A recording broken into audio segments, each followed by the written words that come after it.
नमस्ते, प्रणाम। अगर आप भी पत्रकारों द्वारा की जा रही नेताओं चापलूसी से परेशान होकर निष्पक्ष खबर सुनना चाहते हैं तो हमारे चैनल को सब्सक्राइब करके जुड़ जाएं, क्योंकि यहाँ पर निष्पक्ष खबर ही सुनाई जाती है। शुभ समाचार श्रृंखला की पहली खबर है कि अब मोदी भी अमेरिका अमेरिका चिल्लाने लगे हैं। जब पूर्व प्रधानमंत्री श्री मनमोहन सिंह जी जब ओबामा ओबामा करते थे, तब भारतीय जनता पार्टी वाले खूब मजाक उड़ाते थे कि हम 125 करोड़ हैं, उसके बाद भी प्रधानमंत्री क्यों ओबामा ओबामा चिल्लाते हैं। तो ऐसी स्थिति में अब देखा जा रहा है कि देश के प्रधानमंत्री नरेंद्र मोदी जो है अब ट्रंप ट्रंप चिल्ला रहे हैं, जबकि हमारे देश की आबादी 140 करोड़ हो गई है। आइए देखते हैं क्या है पूरा मामला। और शुभ समाचार श्रृंखला की दूसरी खबर है कि अगर आप बिहार, यूपी, एमपी, झारखंड के निवासी हैं तो आपके लिए हमारी तरफ से एक खुशखबरी है। दरअसल पूर्व प्रधानमंत्री डॉक्टर मनमोहन सिंह जब जो है अमेरिका की यात्रा पर जाते थे तो हमारे देश में कुछ लोग चिल्लाते थे, खासकर जो है उस समय की विपक्षी पार्टी भारतीय जनता पार्टी यह आरोप खुलकर लगाती थी कि हमारे देश में 125 करोड़ लोग रहते हैं, फिर भी हमारे देश के प्रधानमंत्री जो है अमेरिका क्यों जाते हैं और वहां जाकर ओबामा ओबामा करते हैं। दरअसल जब पाकिस्तान जो है हमारे देश पर कोई बड़ा हमला कर देता था, तो ऐसी स्थिति में अगर गलती से जो है पूर्व प्रधानमंत्री मनमोहन सिंह जी अगर अमेरिका को फ़ोन भी कर देते थे, तो ऐसी स्थिति में भारतीय जनता पार्टी वालों के निशाने पर आ जाते थे। अब वही हाल देखा जा रहा है वर्तमान प्रधानमंत्री माननीय श्री नरेंद्र मोदी जी का हो गया है। दरअसल अभी कुछ ही दिन बीते हैं जब हमारे देशवासियों का अमेरिका ने काफ़ी ज़्यादा अपमान करके उनके हाथ में जंजीर, पैर में बेड़ी लगाकर भारत भेजा। यह सब देखते हुए भी हमारे देश के प्रधानमंत्री माननीय श्री नरेंद्र मोदी जी अमेरिका की यात्रा पर गए हैं।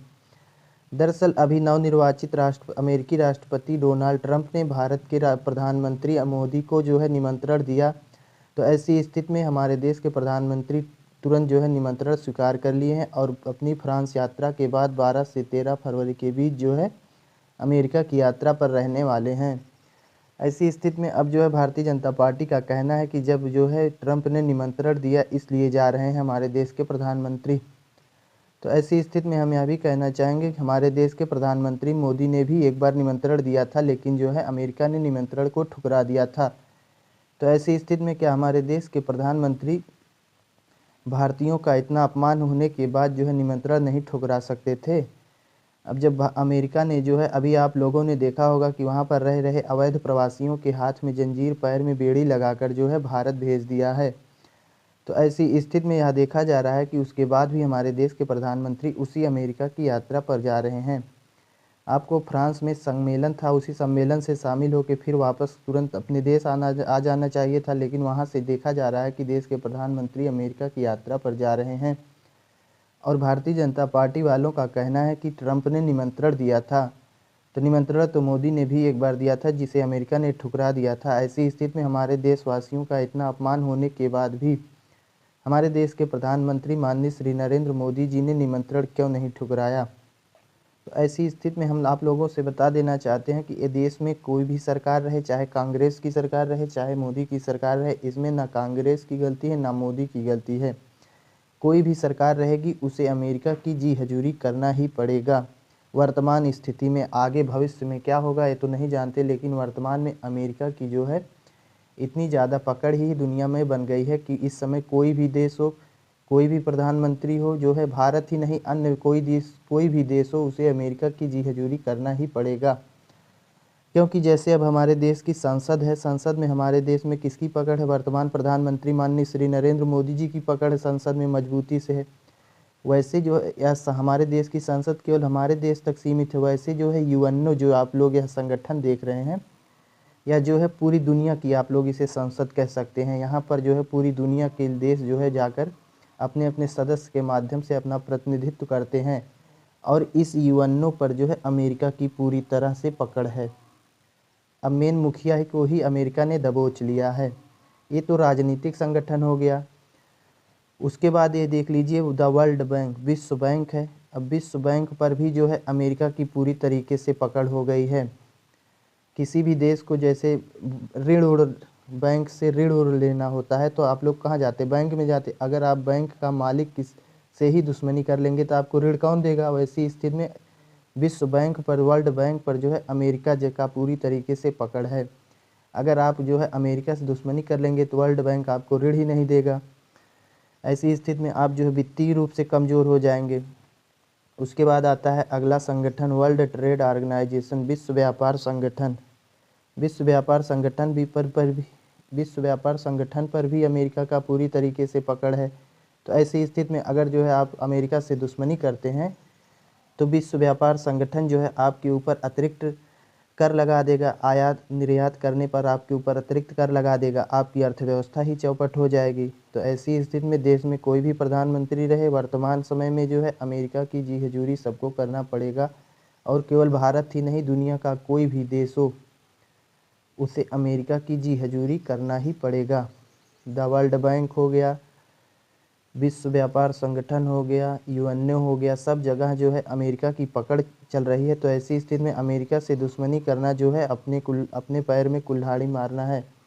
ऐसी स्थिति में अमेरिका से खुलकर दुश्मनी करके कोई भी नहीं चल सकता। अब जैसे वर्तमान में देखा जा रहा था कि बांग्लादेश की जब समस्या आई तो बांग्लादेश की समस्या भी अमेरिका द्वारा ही प्रस्तावित थी। अब ऐसी स्थिति में अगर जो है भारत खुलकर अमेरिका का विरोध कर देगा तो आने वाले समय में जो है अमेरिका जो है भारत के खिलाफ बांग्लादेश को खड़ा कर देगा। बांग्लादेश की दुई अठन्नी का औकात है, उसे 100 रुपया दे देगा तो जो है बांग्लादेश कूद कूद के नाचने लगेगा, जितना कहेगा उतने करेगा। अब अमेरिका जो है बांग्लादेश को हथियार दे देगा और कहेगा लगातार भारत पे दागो, और बांग्लादेश दागेगा क्योंकि उसे जो है पैसा वैसा दे देगा 2-4 रुपया दारू वारू पीने का। तो ऐसी स्थिति में जो है भारत जो है अमेरिका से खुलकर दुश्मनी नहीं करना चाहता, क्योंकि अमेरिका खुलकर सामने नहीं आएगा, बांग्लादेश को कहीं भिड़ा देगा, पाकिस्तान को 100-200 दे देगा, दारू वारू भर कर जाए कि दारू वारू लगाए लो, जाए कि रात भर जो है भारत के ऊपर गोला दागो, और दारू पीने के बाद जो है सब गोला दागने लगेंगे। तो ऐसी स्थिति में इसीलिए अमेरिका का कोई विरोध नहीं करना चाहता है और हमारा देश भारत भी विरोध नहीं करना चाहता है। इसीलिए शुभ समाचार श्रृंखला की दूसरी खबर है कि अगर आप भी बिहार, यूपी, एमपी, झारखंड निवासी हैं तो चंद्रदेव सनातनी पुरस्कार के तहत एक बाइक प्राप्त कर सकते हैं। आप खुद या आपके परिवार में कोई भी पढ़ाई करने वाला छात्र जो अभी इंटर पास नहीं किया है तो उसे बता दीजिए कि शुभ यादव आ गए हैं और शुभ यादव 72 चैनल की तरफ से उसे चंद्रदेव सनातनी पुरस्कार के तहत एक बाइक जीतने का मौका दे रहे हैं, बिल्कुल फ्री में। बस आपको अपने परिवार, माँ बाप का नाम रोशन करने के लिए खूब मेहनत से पढ़ाई करने की ज़रूरत है। हम सब ने देखा है कि हाई स्कूल के छात्र हों चाहे इंटर के छात्र हों, उन्हें जब पढ़ने के लिए कहो तो ज़्यादातर छात्र यही कहते हैं और उनके दिमाग में भी यही रहता है कि इस परीक्षा देने से नौकरी उकरी थोड़ो मिलेगी, एक ठे केवल डिग्री मिलेगी और कुछ होने वाला है नहीं। नौकरी तो कंपटीशन वाली परीक्षा देने से मिलती है और ये कंपटीशन वाली परीक्षा तो है नहीं, वैसे काम लाम नेर पढ़ लेते हैं और जो है परीक्षा देने चले जाते हैं और एक मार्कशीट लेके घर में रख लेते हैं। नॉलेज शून्य बराबर होता है। लेकिन अब ऐसे छात्र जो इन परीक्षाओं को लेकर हल्के में पढ़ाई करते हैं उन्हें बता दो अगर आप इंटरमीडिएट में अपने प्रदेश में पहली चाहे दूसरी रैंक लाओगे तो आप चंद्रदेव सनातनी पुरस्कार के तहत एक बाइक जीत सकते हो। बिहार, यूपी, एमपी, झारखंड के छात्र जो पहली दूसरे स्थान लाएंगे उन्हें एक परीक्षा में शामिल किया जाएगा। इस परीक्षा में ज़्यादा अंक हासिल जो भी छात्र करेगा उसे बाइक प्रदान की जाएगी। अगर आप जो है पहली दूसरी रैंक अपने प्रदेश में लाते हैं और 4 राज्य इस बार शामिल किए जा रहे हैं, आने वाले समय में पूरे सभी राज्यों को शामिल किया जाएगा। इस बार केवल 4 ही राज्य शामिल किए जा रहे हैं और इन 4 राज्यों से 8 छात्र लिए जाएंगे और 8 छात्रों की एक परीक्षा होगी। उस परीक्षा में जो छात्र ज़्यादा अंक लाएगा उसे एक बाइक प्रदान की जाएगी। यह पुरस्कार हम 2023 में ही शुरू करने वाले थे, लेकिन जब न्यूज़ चैनल वालों से बात किए तो सभी न्यूज़ चैनल वालों ने कहा कि ऐसा पुरस्कार तो अंबानी अडानी जारी करते हैं, तुम कहाँ से नए आ गए अंबानी। और उन्होंने इसे फर्जी बताकर जो है कहा कि इस सब चैनल पे हम अपने नहीं चलाएंगे, उन्होंने फर्जी बता दिया। तो ऐसी स्थिति में तब हमने खुद का चैनल पर इसे डालना शुरू किया, सोचा कभी न कभी तो लोगों की नज़र पड़ेगी इस पर। अगर आप इस बार इंटर में नाम लिखवाने जा रहे हैं तो आपके पास यह पुरस्कार जीतने के लिए साल भर का समय है, अभी से लग जाइए। और जब इंटर की अगली बार आप परीक्षा देंगे तो ऐसी स्थिति में आप चंद्रदेव सनातनी पुरस्कार के तहत एक बाइक जीत सकते हैं। आपको देना कुछ नहीं पड़ेगा, केवल आपको मेहनत से एक कमरा में बैठ के पढ़ना ही है। और हाई स्कूल उसमें अगर आप हाई स्कूल में हैं तो आपके पास अभी काफ़ी समय है, आप में आराम से पढ़िए। लेकिन आप अगर इंटर में इस बार नाम लिखवाने जा रहे हैं तो आपके पास 1 साल का समय है नेट, क्योंकि इसी फरवरी में जो है अगली साल इम्तिहान आपका होगा। तो ऐसी स्थिति में आप यूपी, बिहार, एमपी, झारखंड से हैं तो आपको यह पुरस्कार जीतने का मौका है, एक बाइक जीत सकते हैं।